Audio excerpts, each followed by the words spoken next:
इस मूवी के स्टार्ट से पहले सबसे पहले मैं आपको ड्यून के बारे में बताती हूँ। ड्यून आखिरकार है क्या? ये एक रेगिस्तानी प्लेनेट का नाम है। ये प्लेनेट स्पाइस नाम के ईंधन और ड्रग्स का इकलौता ओरिजिनल सोर्स है। स्पाइस एक ऐसा सोर्स है जिसे अगर आप ड्रग्स के तौर पर उसको इस्तेमाल करते हैं तो आपके अंदर सुपर नेचुरल पावर आ जाएगी और इसका नशा करने वालों की आंखें ब्लू हो जाती हैं। और इतना ही नहीं, आप स्पाइस के इस्तेमाल से न्यूक्लियर वेपन्स भी बना सकते हो। और यही वजह है कि ड्यून प्लेनेट इतना इम्पोर्टेंट है। और अब कहानी स्टार्ट होती है। ये कहानी आज से लेकर हमारे फ्यूचर से बहुत आगे की है। इंसान ने बहुत तरक्की कर ली है और वो इस यूनिवर्स के अलग अलग प्लेनेट पर जाकर बस गए हैं और इन प्लेनेट्स पर अलग अलग राज घराने हैं जो कि किसी एम्परर की तरह इन प्लेनेट्स पर रूल करते हैं। और इनमें सबसे बड़ा जिसका नाम है कोरिनो एम्पायर, और इसके एम्परर के पास एक आर्मी है जिसका मुकाबला कोई भी नहीं कर सकता। स्पाइस को बहुत अच्छा मानते हैं और इसके नशे की वजह से इन लोगों की आंखें ब्लू हो गई हैं। एक लड़की बताती है जिसका नाम चैनी है। वो बताती है कि किस तरह आउटसाइडर इनकी जमीन से स्पाइस को हार्वेस्ट कर रहे हैं और इन आउटसाइडर्स को डायरेक्शन देता है रॉबिन जो कि इनका लीडर है।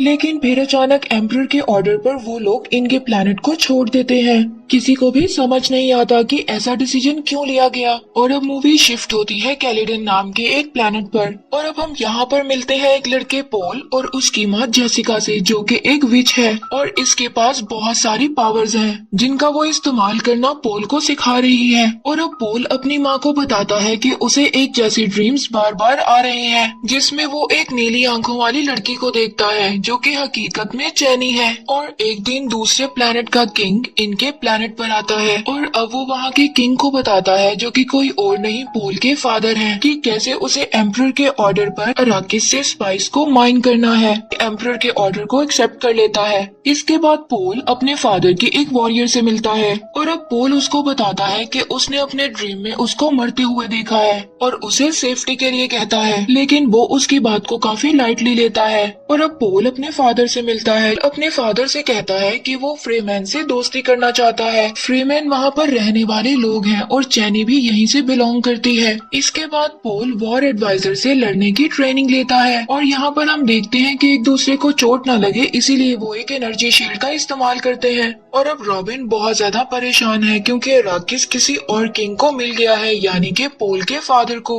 और अब रॉबिन का लीडर उसको समझाता है कि ये सब उनके फायदे के लिए हो रहा है। और अब पोल से यहाँ पर एक औरत मिलने आती है जिसको पोल के ड्रीम्स के बारे में सब कुछ पता चल गया था। अब हमें यहाँ पर इस औरत के आने का मकसद पता चलता है। वो पोल का टेस्ट लेने आई थी और उसको लगता था कि पोल ही वो मसीहा है जिसके बारे में पूरा यूनिवर्स बात कर रहा है। जाते वक्त वो औरत उसकी माँ को बताती है कि अगर ये बात सच है तो पोल के ऊपर बहुत ज्यादा मुसीबतों का पहाड़ टूटने वाला है। और अब वहाँ पर खड़ा पोल ये सब बातें सुन लेता है और पोल की मोम उसको बताती है कि कैसे ये मसीहा बुरे लोगों को खत्म कर यूनिवर्स को अच्छा कर सकता है। और अब वो लोग अराकिस जाने की तैयारी करते हैं और जल्द ही ये लोग अराकिस आ जाते हैं। और पोल ये वहाँ पर देखता है कि लाखों लोग उसको मसीहा समझकर वहाँ पर देखने आए हैं। पोल की मॉम को लगता है कि ये खबर शायद उसी औरत ने फैलाई है। जल्द ही ये लोग नई सिटी में पहुँच जाते हैं जहाँ पर पोल के फादर स्पाइस की माइनिंग का काम शुरू करने का ऑर्डर देते हैं। यहाँ पर पोल को पता चलता है कि इस रेगिस्तानी प्लेनेट पर सैंड वर्म्स भी रहते हैं जो कि चलने का साउंड सुनकर उनकी तरफ अट्रैक्ट होते हैं। और इससे बचने के लिए फ्रीमैन एक ऐसे पैटर्न पर चलते हैं जहाँ पर डेजर्ट का नेचुरल साउंड निकलता है और यहाँ पर हंटर बग की मदद से पोल को कोई मारने की कोशिश करता है। और अब पता चलता है कि ये दूसरे किंग का आदमी था। उधर पोल के फादर का वॉरियर उनको आकर बताता है कि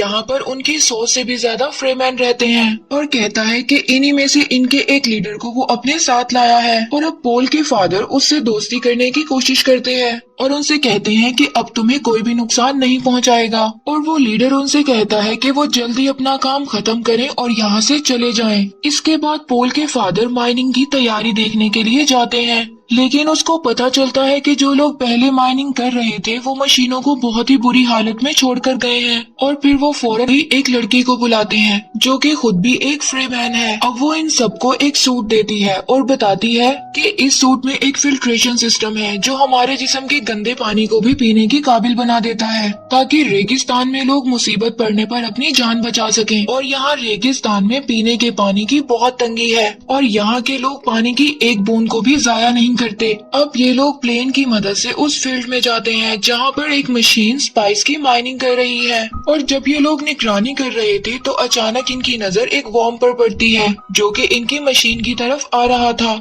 और पोल के फादर अचानक ये फैसला लेते हैं और अपने प्लेन को नीचे उतारते हैं ताकि वो मशीन में फंसे लोगों की मदद कर सकें। पोल भी इस काम में आगे बढ़ता है ताकि वो लोगों की मदद कर सके। तभी अचानक से उसको विजन्स आने लगते हैं जिसकी वजह से वो बेहोश होने लगता है। तभी वहाँ से एक आदमी उसको वहाँ से निकाल कर ले जाता है। इसके बाद ये लोग पहली बार उस वॉर्म को देखते हैं कि वो इतना बड़ा था कि देखते ही देखते पूरी माइनिंग मशीन को निगल जाता है। और अब पोल के फादर सबको कहते हैं कि उन्हें जल्दी स्पाइस की माइनिंग को शुरू करना होगा वरना उनके लिए बहुत ज्यादा प्रॉब्लम्स होंगी। लेकिन वो लड़की उसको कहती है कि इस काम में वो कोई उसकी मदद नहीं कर सकती। इसके बाद एक डॉक्टर पोल का चेकअप करता है और वो उसको बताता है कि शायद स्पाइस में जाने से उसको कोई एलर्जी हो गई है। और पोल फिर अपनी माँ को बताता है कि उसने फिर से उस नीली आंखों वाली लड़की को देखा जो कि उसे मारने की कोशिश कर रही थी। और उसे वहाँ पर एक नाइफ भी दिखा जिसे फ्रीमैन अपना एक मजबूत हथियार मानते हैं। और अब अपने ड्रीम्स में वो अपनी माँ के दूसरे बच्चे को भी देखता है जो कि एक लड़की है। और अब उसे लगता है कि शायद वो उसकी बहन है।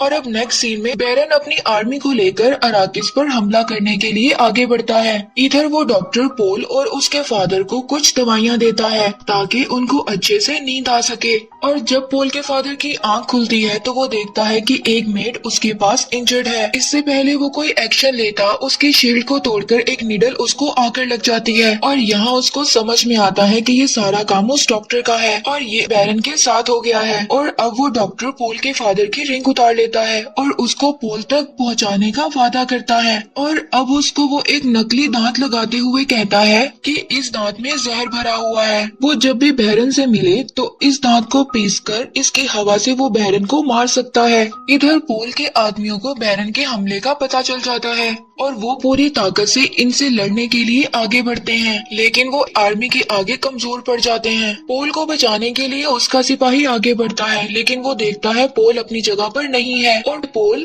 और उसकी मदर जेसिका को बैरन के आदमियों ने पकड़ रखा है और वो उनको वॉर्म के एरिया में फेंकने जा रहे हैं। यहाँ पर पोल की माँ अपने विच पावर को यूज करते हुए उन सबको अपने कंट्रोल में कर लेती है। वो सभी आपस में लड़ने लगते हैं। इसके बाद पोल और उसकी माँ नीचे आ जाते हैं और देखते हैं कि बैरन के आदमियों ने पूरी सिटी को तबाह कर दिया है। और अब वो पनाह लेने के लिए एक जगह पर रुकते हैं। इधर डॉक्टर बैरन से अपनी वाइफ को छोड़ने के लिए कहता है लेकिन बैरन डॉक्टर को भी मार देता है। अब बैरन पोल के फादर के पास जाता है। पोल के फादर उसी दांत की मदद से अपने मुंह से एक जहरीली गैस निकालते हैं जिसकी वजह से बैरन और उसके आदमी मर जाते हैं। अब कुछ लोग वहाँ पर गैस को साफ करने के लिए आते हैं और वो देखते हैं कि बैरन ऊपर दीवार से चिपका हुआ है और वो अभी भी जिंदा है। और अब इधर रेगिस्तान में पोल को डॉक्टर के बैग से अपने फादर की रिंग मिलती है और वो ये बात समझ जाता है कि उसके फादर अब इस दुनिया में नहीं रहे। तभी उसको एक और विजन आता है और वो देखता है कि वो उस लड़की के साथ मिलकर एम्परर की आर्मी से मुकाबला कर रहा है। इस विजन से वो ये समझता है कि शायद ये फ्यूचर में आने वाली वॉर की कोई निशानी है।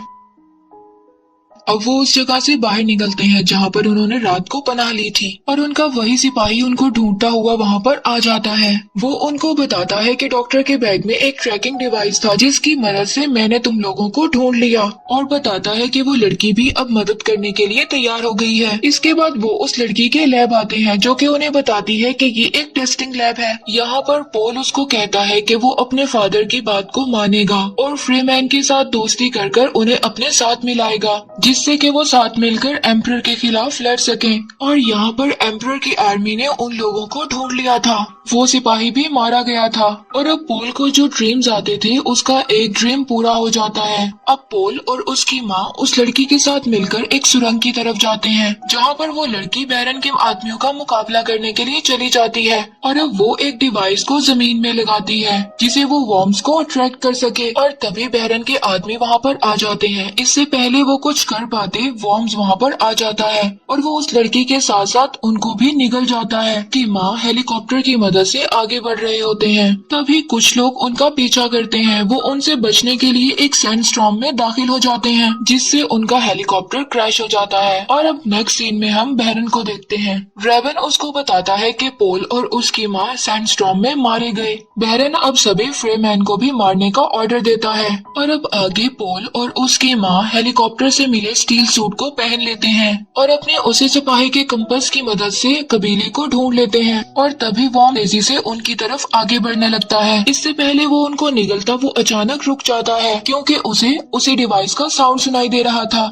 उस डिवाइस से वाइब्रेशन के साथ साथ साउंड भी निकलता है जिसे देखकर वॉर्म्स वहाँ से चला जाता है और अब आगे कुछ फ्रीमैन्स उनको घेर लेते हैं और अब उनको पता चलता है कि ये उसी लीडर का कबीला है जो उसके फादर के पास उनसे मिलने आया था। वो लोग देखते हैं कि वॉर्म ने इन्हें कुछ नहीं कहा, इसलिए वो समझते हैं कि पोल एक मसीहा है। यहाँ पर पहली बार पोल चैनी से मिलता है और उसको अपने ड्रीम्स के बारे में कुछ भी नहीं बताता और अब वो लीडर उन्हें अपने साथ ले जाने के लिए तैयार हो जाता है, लेकिन उनके एक साथी को उन पर भरोसा नहीं होता। वो कहता है कि ये उसकी डिवाइस थी कि ये लोग वॉर्म से बच गए और अगर पोल इतना काबिल है तो उसे मेरे साथ फाइट करनी होगी। पोल उसके साथ लड़ाई करने के लिए एग्री हो जाता है। तभी वहाँ पर उसको एक विजन आता है। उसको एक आवाज सुनाई देती है और वो आवाज उसको कहती है कि तुम्हें अपने अंदर के मसीहा को जगाने के लिए अपने आप को मारना होगा, यानी कि खुद को मारना होगा। तभी चैनी उसके पास आती है और उसको वही नाइफ देती है,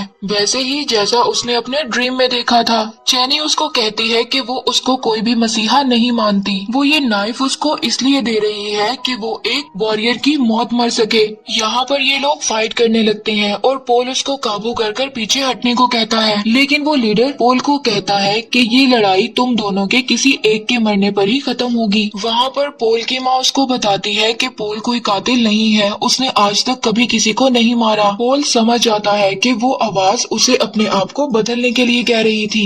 इसके बाद वो उस आदमी को मार देता है और फ्रीमैन के कबीले को अपने इरादे बताता है कि वो किस तरह उन लोगों के साथ मिलकर एम्परर की आर्मी से लड़ना चाहता है। वो लोग उसकी बात से एग्री होकर अपने कबीले की तरफ बढ़ने लगते हैं। अब वो थोड़ा आगे जाकर एक फ्रीमैन को वॉर्म की सवारी करते हुए देखते हैं और चैनी उससे कहती है कि ये सिर्फ स्टार्ट है और यहीं पर स्टोरी एंड हो जाती है।